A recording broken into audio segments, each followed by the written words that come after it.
Nancy DeMoss Wogemuth nos lembra que a esperança na volta de Jesus tem encorajado os cristãos ao longo dos séculos, e isso vai te encorajar também. Foi essa esperança que os encorajou em tempos difíceis. Ela os sustentou em temporadas de sofrimento e opressão.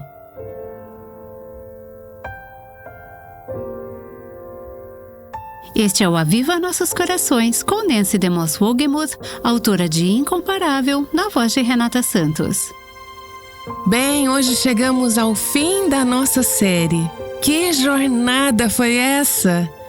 Eu sei que durante as semanas em que gravamos as séries, as horas e semanas de estudo e preparação para mim, foi uma oportunidade tão linda, encorajadora e desafiadora, passar juntas tantas horas concentradas em Cristo. Fiquei emocionada com o impacto que a série tem causado na vida das pessoas e com algumas das respostas que temos recebido das ouvintes. Eu vou compartilhar algumas das mensagens que recebemos recentemente e que eu sei que vão te encorajar.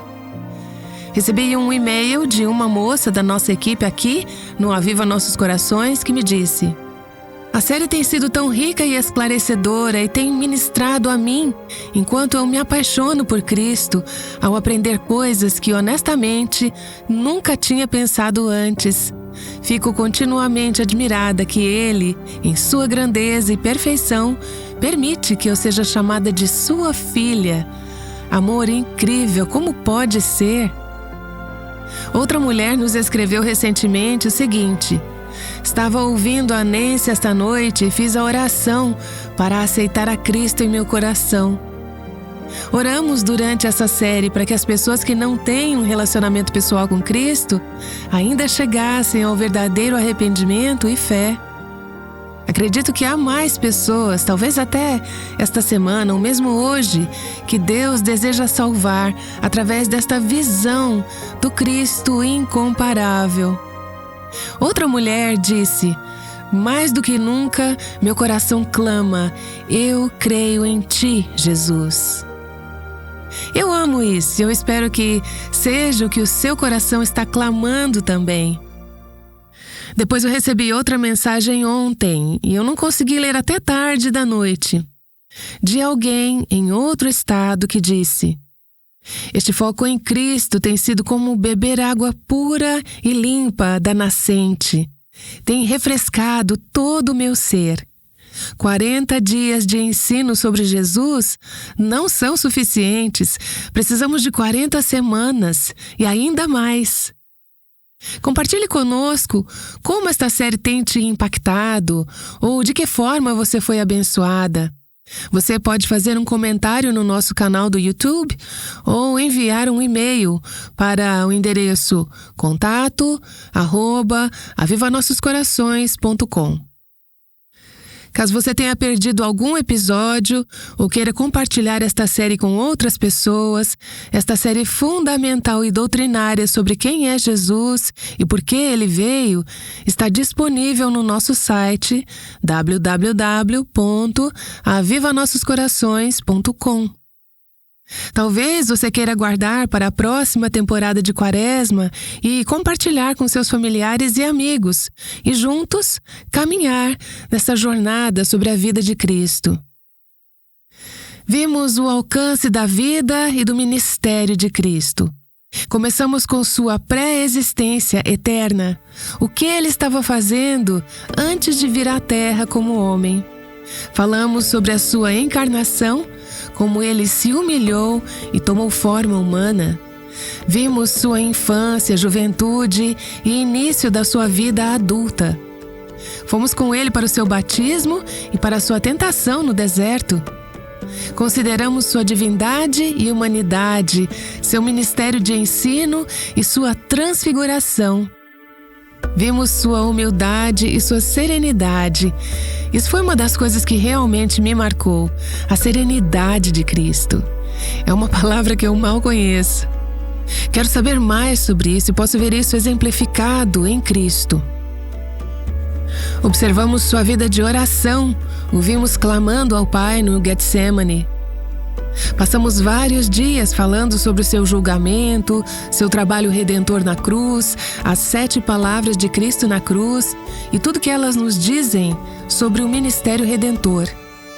Esta semana, estamos olhando para a sua ressurreição, o ministério de 40 dias após a sua ressurreição, sua ascensão e seu ministério sacerdotal no céu em nosso favor. Nosso retrato está quase completo, mas ainda não está totalmente acabado. Há um aspecto principal deste Salvador incomparável que ainda não abordamos.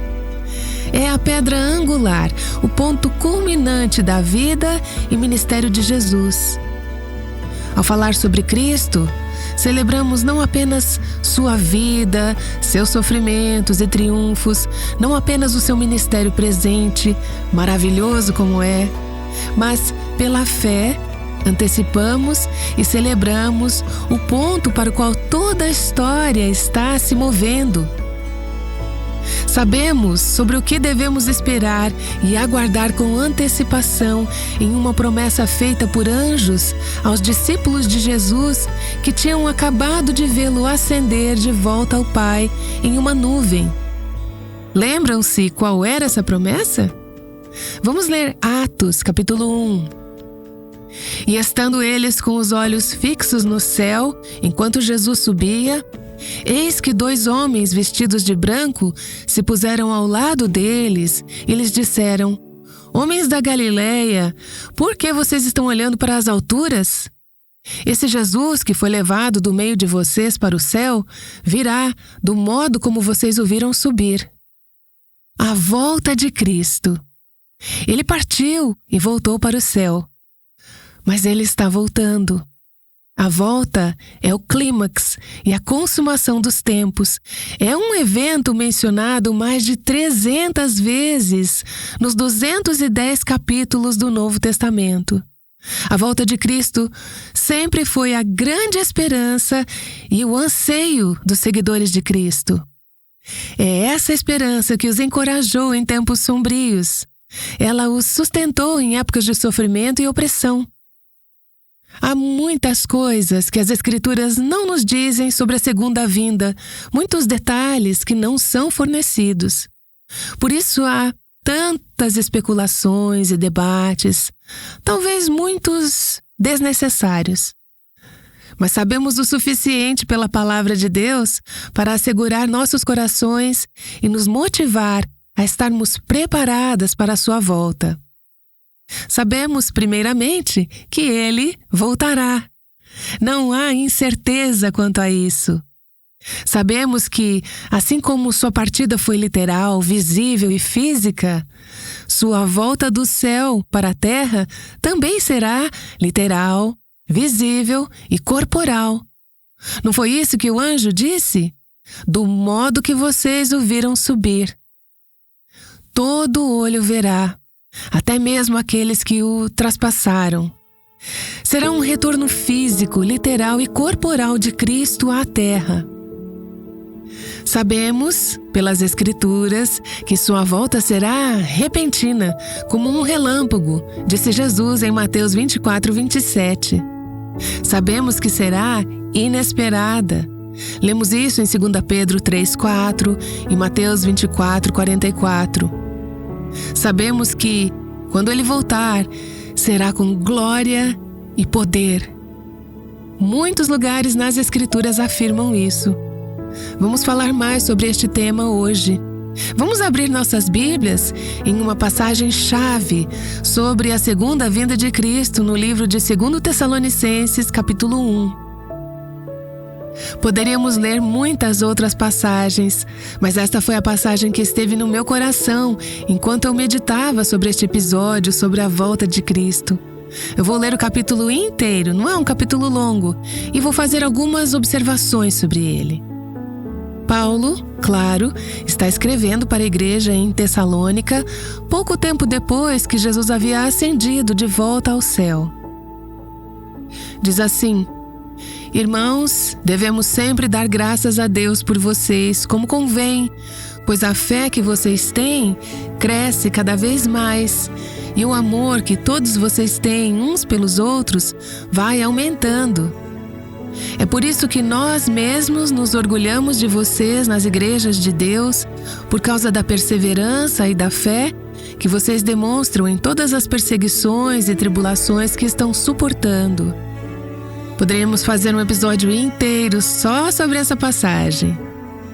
Que características incríveis e evidências de que essas pessoas realmente eram o corpo de Cristo, de que pertenciam a Cristo. Eles tinham uma fé que estava crescendo abundantemente. Eles tinham um amor uns pelos outros que estava aumentando. Eles não estavam apenas estagnados na fé. Eles estavam crescendo espiritualmente. Eles estavam amadurecendo espiritualmente. E Paulo disse que eles tinham uma fé firme em suas perseguições e nas suas aflições. Eles estavam sofrendo por causa da fé, mas estavam perseverando. Tudo isso são evidências de que pertencem a Cristo. Para esse grupo de cristãos, para essa igreja e para todas as verdadeiras igrejas de Cristo, para todos os verdadeiros cristãos, Paulo, no próximo parágrafo, apresenta o conceito da segunda vinda de Cristo. O conceito é que estamos aqui, crescendo em graça e amor, perseverando e passando por aflições. Mas o que pode nos manter fiéis quando nossa situação ficar extremamente difícil? O que nos mantém focadas no nosso crescimento espiritual quando só queremos relaxar um pouco e manter o nosso nível espiritual? Eu sou a única que tem esses sentimentos? Tipo, eu tô cansada da santificação, está difícil. Eu não estou recomendando essa atitude. O que nos faz continuar, avançar, elevar os nossos olhos, nos aproximar de Cristo, perseverar em tempos difíceis e continuar crescendo? É a promessa da segunda vinda de Cristo. É isso que Paulo diz a partir do versículo 5 de 2 Tessalonicenses, capítulo 1. Diz assim: isso é sinal evidente do justo juízo de Deus, para que vocês sejam considerados dignos do reino de Deus, pelo qual vocês também estão sofrendo. Pois, de fato, é justo para com Deus que Ele retribua com tribulação aos que causam tribulação a vocês e que dê a vocês, que estão sendo atribulados, alívio, juntamente conosco, quando do céu se manifestar o Senhor Jesus, com os anjos do seu poder em chama de fogo, tomando vingança contra os que não conhecem a Deus e contra os que não obedecem ao Evangelho de nosso Senhor Jesus. Estes sofrerão penalidade de eterna destruição, banidos da face do Senhor e da glória do seu poder, quando Ele vier naquele dia, para ser glorificado nos seus santos e ser admirado em todos os que creram. Isto inclui vocês que creram em nosso testemunho. Eu vou explicar isso de uma forma mais simples. Na passagem que eu acabei de ler, dos versículos 5 ao 10, vemos duas categorias de pessoas, não é mesmo? Primeiro, há aqueles que não obedecem ao Evangelho de nosso Senhor Jesus. Aqueles que não se arrependeram de seus pecados. Essa é uma categoria. A outra é a que Paulo se refere como seus santos. Aqueles que foram santificados por Cristo. Aqueles que creram em Cristo. Estas são as duas categorias de pessoas. Vemos que há dois resultados muito diferentes para a volta de Cristo, dependendo de qual grupo você faz parte. Eu vou repetir: todo mundo está em um desses dois grupos, ou está em um ou no outro. O fato de alguém ser membro de uma igreja não significa que esteja no grupo dos santos que creram em Cristo. Apenas aqueles que acreditaram em Cristo são santos, que se arrependeram de seus pecados e colocaram sua fé em Cristo. Aqueles que não acreditaram ainda estão na categoria daqueles que se recusaram a obedecer ao Evangelho de Deus. Quais são os dois resultados diferentes? Para aqueles que estão na primeira categoria, os incrédulos, aqueles que não obedeceram ao Evangelho de nosso Senhor Jesus. Esta passagem diz que eles experimentarão a terrível e horrível vingança e ira de Deus. Eles sofrerão a penalidade da eterna destruição, banidos da face do Senhor e da glória do seu poder. Há alguns hoje em círculos evangélicos, assim chamados, que desacreditam disso e dizem que a destruição e a punição não são eternas. Esta, porém, é uma das passagens mais claras que afirma que sim, a punição é eterna, sem fim, sem término, distante da presença do Senhor e da glória de seu poder. Aqueles que estão nessa categoria, Paulo nos diz, serão retribuídos com aflição pelo modo como afligiram o povo de Deus. Esse é um resultado da segunda vinda de Cristo. Pensamos na segunda vinda de Cristo como algo glorioso e maravilhoso, e é, mas apenas para os cristãos, apenas para os seus santos. Para aqueles que não creram no Evangelho de Deus, a segunda vinda é algo a ser temido. Não haverá lugar para se esconder nem para correr, apenas condenação eterna e destruição. Mas que resultado diferente para a segunda categoria, para aqueles que são seus santos e creram em Cristo. A palavra diz que, quando Cristo voltar, Ele será glorificado em seus santos, Ele será admirado entre eles. Esses santos receberão alívio de toda a aflição que sofreram. Há aqueles que afligem os outros agora. O pagamento deles está chegando um dia. Há aqueles que estão sendo afligidos agora. O alívio deles está chegando algum dia. Podemos ter o alívio agora ou depois. Para aqueles que sofrem agora por causa da fé em Cristo, Paulo diz que, quando Jesus voltar, Ele dará alívio aos que estão sendo agora afligidos. Então ele encerra esse capítulo dizendo: por isso, também não cessamos de orar por vocês, pedindo que o nosso Deus os torne dignos da sua vocação e cumpra com poder todo o propósito de bondade e obra de fé, a fim de que o nome de nosso Senhor Jesus seja glorificado em vocês e vocês sejam glorificados nele, segundo a graça do nosso Deus e do Senhor Jesus Cristo. Uma das passagens bíblicas mais claras sobre o fato de que a segunda vinda de Cristo traz consigo tanto julgamento quanto salvação, ira e libertação da ira. Ira para aqueles que não obedeceram ao Evangelho. Se você está ouvindo minha voz hoje e nunca obedeceu ao Evangelho, arrependa-se.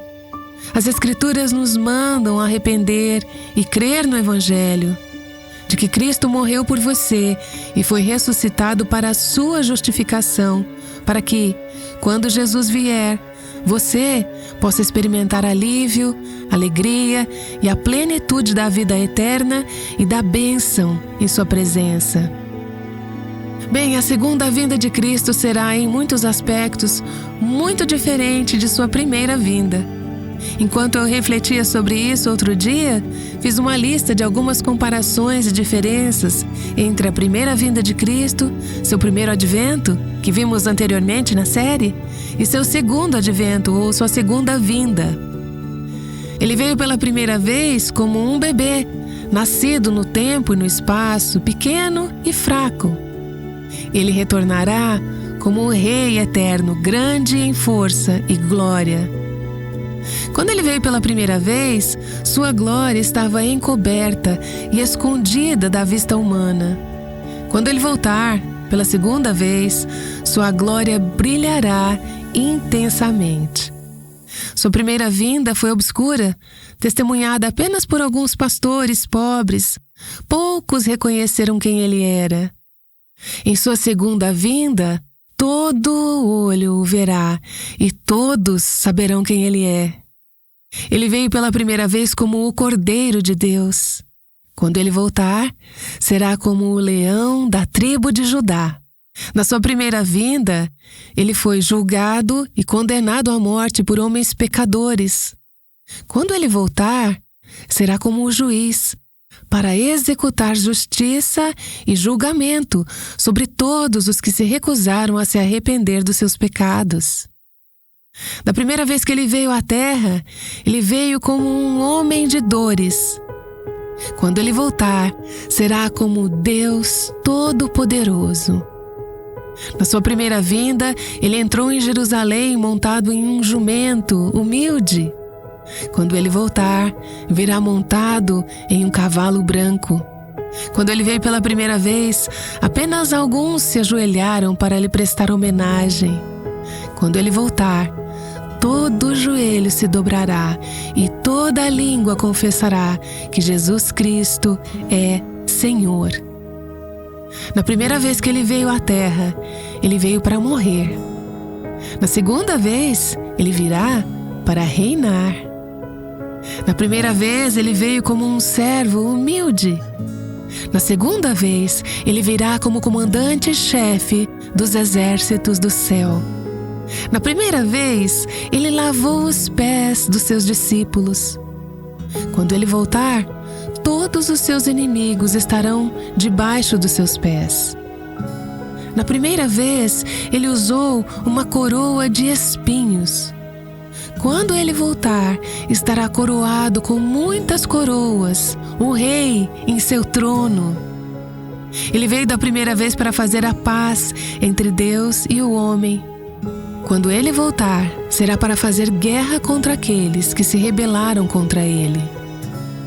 Ele veio da primeira vez como nosso Salvador, sofredor. Ele voltará como nosso Senhor, soberano e Rei. À luz da promessa da sua segunda vinda, as Escrituras nos dizem várias coisas.